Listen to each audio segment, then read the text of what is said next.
नमस्कार दोस्तों, आप सभी का डीके मोटिवेशन चैनल पर बहुत बहुत स्वागत है। आज हम आप लोगों को आलसपन दूर करने के कुछ तरीके बताएंगे।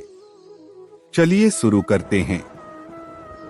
बहुत से लोग इतने व्यस्त हैं कि उन्हें एक समय खाना सोने का समय नहीं है।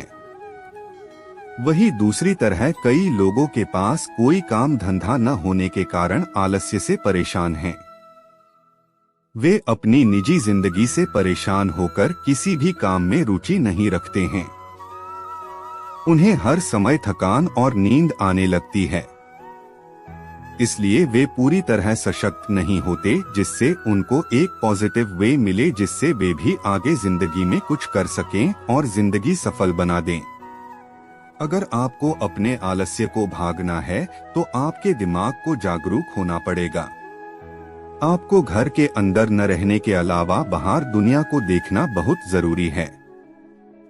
सकारात्मक सोच रखने वालों के साथ रहना और कुछ बनाने का हुनर ही आपको आलस्यपन से दूर कर सकता है। तो आइए हम बताते हैं आलस को कैसे दूर करें। आलस्य दूर करने के बेहतरीन तरीके। आलस्य कई प्रकार से आ सकता है। किसी को तो सब कुछ होने के बावजूद भी आलस्य आता है और किसी के पास कुछ न करने से आलस्य आता है। कभी कभी ये नकारात्मक सोच भी हमें आलसी बना देती है। एक सकारात्मक सोच आपको आलस्यपन से दूर कर सकती है। बस आपको कुछ बनाने का हुनर होना बहुत जरूरी है। ये कुछ बेस्ट तरीके हैं जिनकी मदद से आप अच्छा महसूस करेंगे। सकारात्मक सोच। एक सकारात्मक सोच जिंदगी को सफल बनाने में अहम भूमिका निभाता है। अगर आपकी सोच पॉजिटिव है तो आपको न तो आलस्य आएगा और न ही नींद, बस कुछ करने की सोच आएगी। सकारात्मक सोच लाने के लिए आप ऐसे लोगों के बीच जाएं जो पॉजिटिव थिंकिंग रखते हों और वही बात करते हों। इससे आपके अंदर भी एक ज्वाला आएगी और आप भी कुछ बनाने के लिए तैयार रहेंगे। आलस्य को निकलने के लिए आपको घर के अंदर से निकलकर बाहर देखना चाहिए कि कौन कितनी मेहनत कर रहा है और कैसे जिंदगी को आगे बढ़ाया जाता है। एक हुनर। कहते हैं कि अगर व्यक्ति कुछ करने की ठान लेता है तो कोई भी समस्या उसके आगे पीछे नहीं आती है। अगर कोई छोटी मोटी परेशानी आ भी जाए तो वह चकित नहीं होता है, बल्कि कुछ करने की सोचता है। इसी तरह अगर आपको आलस्य को दूर करना है तो जागो जागो और अपने हुनर को जगा। कुछ कर दिखने का समय है, यह सुस्त और सोने का नहीं। इससे आपके अंदर एक नई ऊर्जा आएगी। सुबह की सैर। सुबह की सैर में बहुत ताकत होती है। यह शरीर के आलसीपन को दूर करने और एक नई सोच लेने में बहुत महत्वपूर्ण है। 5 बजे अपने बिस्तर से निकलें और बाहर खुली हवा में जाएं। नंगे पांव हरी घास में चलें। इससे आपको ऊपर नीचे दोनों तरफ से नमी मिलेगी, जो कि बंद कोशिकाओं के लिए बहुत आवश्यक है। इसके अलावा आप मेडिटेशन कर सकते हैं। यह हमें आंतरिक रूप से साफ और शुद्ध करता है। व्यायाम और योग। व्यायाम हो या योग हमारे शरीर के लिए असरदार होते हैं। ये न सिर्फ हमारे शरीर को निरोगी रखते हैं बल्कि आलस्य से दूर भी करते हैं। आलस्य ज्यादातर तब होता है जब हम लंबे समय तक बिस्तर पर सोए रहें या रात भर जागते रहें। एक स्वस्थ व्यक्ति के लिए 7 घंटे सोना जरूरी है। इससे आपको आलस्य का अनुभव नहीं होता है। जो लोग रोजाना सुबह शाम व्यायाम या योग करते हैं तो वे अंदर से फिट रहते हैं और आलस्य डर से हाय भाग जाता है। खुद को प्रेरित रखें। कोई भी व्यक्ति आलस्य से इसलिए भरा रहता है क्योंकि उसे मोटिवेशन की कमी होती है। आपको खुद प्रेरित होना पड़ेगा। इसके लिए आप मोटिवेशनल कोट्स, मोटिवेशनल किताबें पढ़ सकते हैं।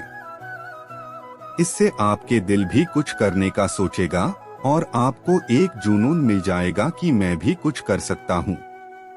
आप अपने काम को बढ़ावा देने या अपने लक्ष्य को प्राप्त करने के महत्व के बारे में पुष्टि, विजुअलाइजेशन और सोच के माध्यम से अपनी प्रेरणा, मोटिवेशन को मजबूत कर सकते हैं। एक नई सोच। बहुत से लोग बस काम का नाम सुनते ही ढीले हो जाते हैं, अभी काम शुरू भी नहीं किया और शरीर में नेगेटिव थॉट्स आने लगते हैं। चाहे काम छोटा ही क्यों न, आपको रिस्क तो लेना ही चाहिए जिससे आप इस आलस्य से बाहर निकल पाएं। इससे आपका एक्सपीरियंस बढ़ेगा और आगे कोई भी कार्य आए तो आप उसे आसानी से कर सकते हैं। अगर काम बड़ा कठिन भी है तो उसे छोटे छोटे हिस्सों में बांटें और फिर आसानी से करें। खानपान संतुलित करें। आलस्य हमारे द्वारा भारी भरकम और असंतुलित खाने से भी होता है। हमें अगर 4 रोटियों की भूख लगी है तो हम एक और ज्यादा खा लेते हैं। इससे हमारा शरीर की पाचन शक्ति कमजोर हो जाती है और यह अनावश्यक भोजन हमारे आलस्यपन को ज्यादा बढ़ता है। याद रखें, अगर आपको 4 रोटियों की भूख है तो आप 3 ही खाएं। सुबह का नाश्ता सही लें, दिन और रात को सुबह से कम खाएं। परिणामों के बारे में मत सोचें। बहुत बार ऐसा होता है कि हम किसी भी काम के रिजल्ट के बारे में सोचने लगते हैं और सोच नेगेटिव हो तो व्यक्ति का दिल और मन उस कार्य से हट जाता है, परिणाम स्वरूप काम करने का दिल नहीं करता है और आलस्य भारी होने लगता है। इसलिए किसी भी काम के अंत को नहीं सोचे और पूरी हिम्मत के साथ डटे रहें। ऐसा कौन सा कार्य संभव नहीं है जो मनुष्य ने नहीं किया हो। बस एक सकारात्मक सोच। किसी भी कार्य को लगातार न करें। आप सब भी जानते हैं कि अगर आपको रोजाना एक ही दाल खाने को मिले तो आप बोर तो होंगे ही और साथ में आपकी भूख भी कम होने लगेगी। इसी तरह अगर आप रोजाना एक ही काम करते रहेंगे तो आपको उस कार्य को करने में रुचि नहीं रहेगी और आलस्य आना शुरू हो जाएगा। इसलिए एक ही काम को रोजाना न करके थोड़ा बीच बीच में ब्रेक और रेस्ट भी लें या किसी दिन कुछ नया करें। इसके अलावा हफ्ते में कहीं बाहर घूमने भी जाएं। इससे दिमाग साफ और नए विचार आते हैं। अपना लक्ष्य गोल सेट करें। हर किसी व्यक्ति का अपना एक लक्ष्य होता है, अगर आपका नहीं है तो बना लें। आलस्य को दूर करने का सबसे अच्छा तरीका है कि जैसे ही आपको आलस्य आए आप अपने लक्ष्य को याद करें। यकीन मानिए आपका आलस्य तुरंत ही दूर हो जाएगा और आप फिर से अपने लक्ष्य के लिए कुछ करना शुरू कर देंगे। समय ही पैसा है, टाइम इज मनी। यह सबको पता है कि समय हमारे लिए कितना कीमती है। एक समय में आदमी क्या से क्या कर सकता है जो कि हम इस आलस्यपन से वास्ते करते जाते हैं। यह सोचकर चले कि जितना आप टाइम खराब कर रहे हैं उतना ही आप अपनी जिंदगी के पैसों को खर्च कर रहे हैं। अब सोच लो, पैसा चाहिए तो समय बर्बाद मत करो और कुछ करने की सोच लो। यकीन के साथ कह सकते हैं कि आप लेजी पर्सन से एक्टिव पर्सन बन जाओगे और आपका आलस्य बहुत दूर चला जाएगा। तो दोस्तों, ये हैं आलस्य को भागने के बेहतरीन टिप्स। अगर आपको कुछ और प्रश्न हो तो आप बेझिझक नीचे कमेंट में पूछ सकते हैं। आप सभी का बहुत बहुत धन्यवाद।